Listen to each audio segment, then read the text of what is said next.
Al di là del power-up, di quello che abbiamo scoperto sull'interstizio o delle domande ancora lasciate aperte, qui sembra esserci una riflessione molto più profonda, la scoperta che alcune risposte non si trovano soltanto andando avanti nella vita, ma guardando dentro ciò che abbiamo lasciato indietro. Guts è un personaggio che ha costruito tutta la sua esistenza sul movimento, sulla lotta, sulla sopravvivenza, eppure è proprio quando viene fermato, svuotato e costretto a confrontarsi con se stesso che qualcosa cambia davvero. Non perché il dolore sparisca, non perché il passato venga cancellato, ma perché smette di essere soltanto una catena invisibile ed effettivamente c'è una differenza enorme tra portare un peso e comprendere perché lo stiamo portando. E forse questa serie di capitoli, fino adesso, ha voluto proprio dirci questo, che la forza non nasce soltanto dalla capacità di resistere alle difficoltà, ma dalla capacità di dare anche un senso alla propria sofferenza, alle proprie cicatrici.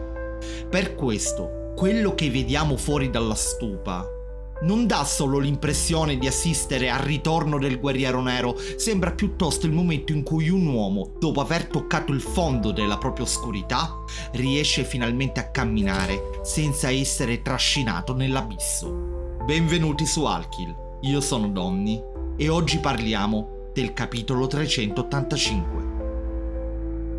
Ed eccoci di nuovo qui, dopo pochissimo tempo, come promesso, per l'analisi del nuovo capitolo, il 385. Alla fine di quello precedente, come ben ricorderete, avevamo lasciato Guts all'interno della stupa. Grazie allo spirito manifestatosi durante il suo sprofondare, il guerriero nero ha potuto finalmente accogliere il suo io bambino, confermandoci inoltre che anch'egli, esattamente come Griffith, è un essere dell'interstizio. Ebbene, il capitolo, il cui titolo tradotto è L'alba di una miglior sorte, si apre con una pagina a colori dai toni azzurri e verde acqua. Questa ritrae lo spirito dalle sembianze femminili e i suoi spiritelli, con Guts di fronte a loro intento a lanciare un grido. Come spiegato dalla didascalia che recita il momento di comprensione di sé dà vita al pianto di un bambino ancora una volta, è come si è già visto nel capitolo precedente. Dopo aver visto la prima pagina, una domanda mi è sorta spontanea, anche se probabilmente, come al solito, non avremo mai una vera risposta. Chi era quello spirito?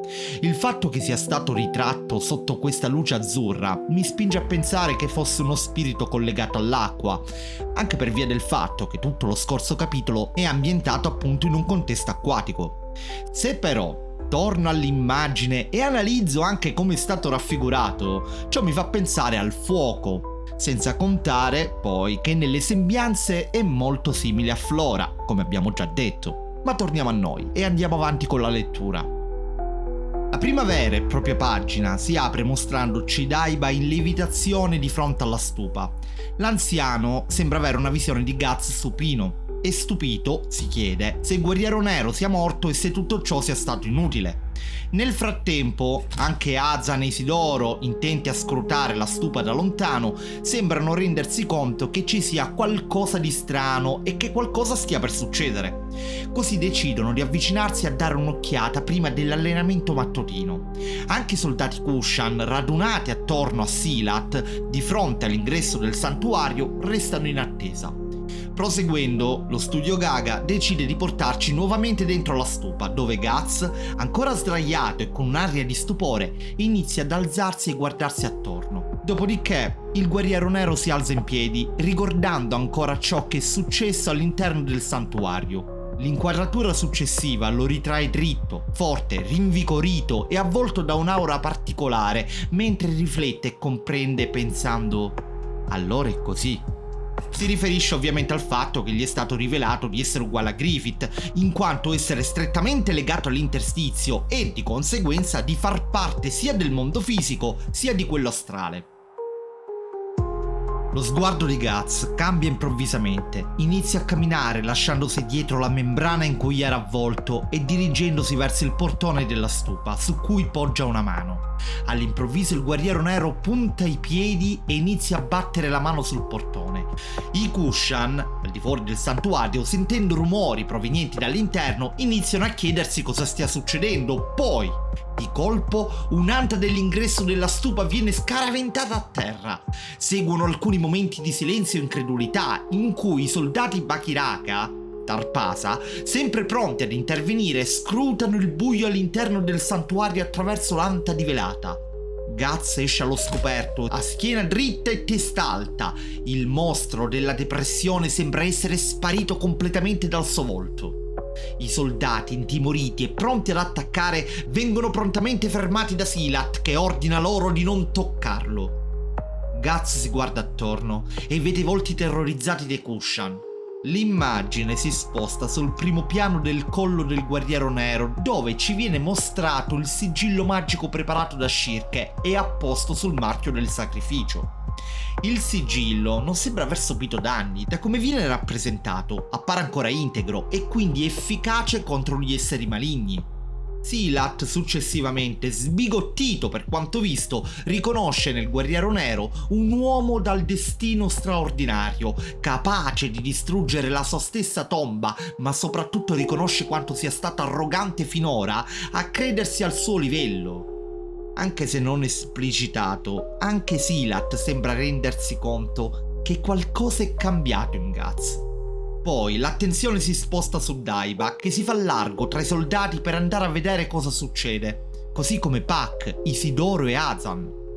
Isidoro maschera la commozione nel vedere il mentore tornato alla vita, finché Guts all'improvviso, flettendo il braccio e irrigidendo mano e polso, fa letteralmente esplodere le manette con un grande citazionismo al nostro caro Kenshiro.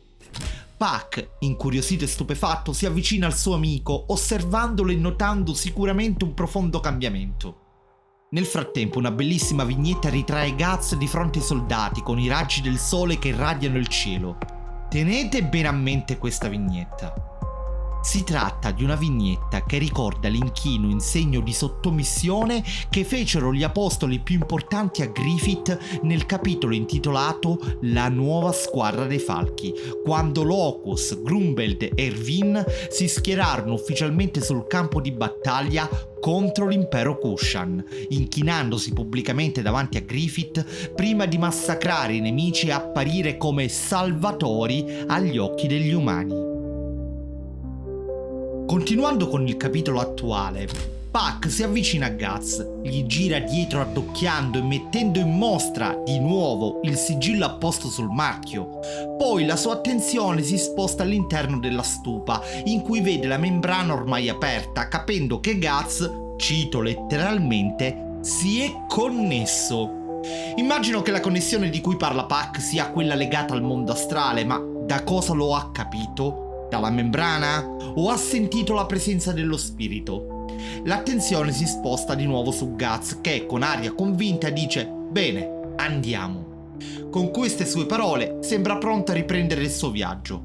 Uno stupefatto Daiba si domanda chi sia costui, riferendosi al guerriero nero, e l'inquadratura si sposta in alto mostrandoci la stupa e tutti i presenti recitando «Guts è tornato. Quali poteri avrà acquisito con le scoperte fatte nell'oscurità?» Il capitolo si chiude dandoci appuntamento al 10 luglio con il capitolo 386. Ed ora analizziamo un po' cosa è successo e partiamo dalle note positive. Guts è di nuovo in piedi, il guerriero nero è tornato con una nuova consapevolezza e sembra pronto a rimettersi in viaggio verso Falconia. La conferma delle sue origini che lo legano all'interstizio sembra voglia suggerirci che potrebbe, il condizionale dovuto, essere all'altezza di fronteggiare Griffith. Ed ora invece passiamo ai punti che lasciano spazio a un po' di perplessità. Come tutti immaginavamo, c'è stato un effettivo power up, anche se a me, se avete visto la live della lettura, non piace propriamente chiamarlo così. Ma al contrario di come ci si poteva aspettare, questa evoluzione è stata mostrata sotto forma di forza fisica. La porta che Guts scaraventa a terra per aprire la stupa era stata aperta con notevoli sforzi persino dai Tarpasa, e che dire delle manette che vengono distrutte con l'irrigidimento del polso. Sicuramente Studio Gaga ci mostrerà di più nel prossimo capitolo e magari ci potrà dare qualche spiegazione in più anche sullo spirito manifestatosi all'interno della stupa. Il buon Daiba deve per forza sapere qualcosa, ma ciò che mi lascia perplesso è che con questo nuovo power-up mi aspettavo una crescita di Guts sul piano astrale, che non è detto non ci sia stato, ma ciò che ho visto finora mi ha ricordato una sorta di Gohan supremo, il cui potenziale latente era stato sbloccato dal vecchio Kaioshin durante la saga di Majin Buu.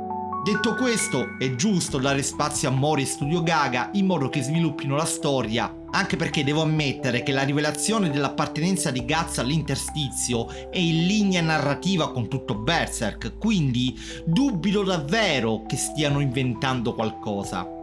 Ed ora chissà se nel prossimo capitolo si resterà nel covo dei Kushan o se l'attenzione verrà di nuovo spostata su Falconia. Francamente ciò che mi piacerebbe davvero vedere è il ritorno del Cavaliere del Teschio. Non ci resta che attendere il 10 luglio per scoprire il nuovo capitolo.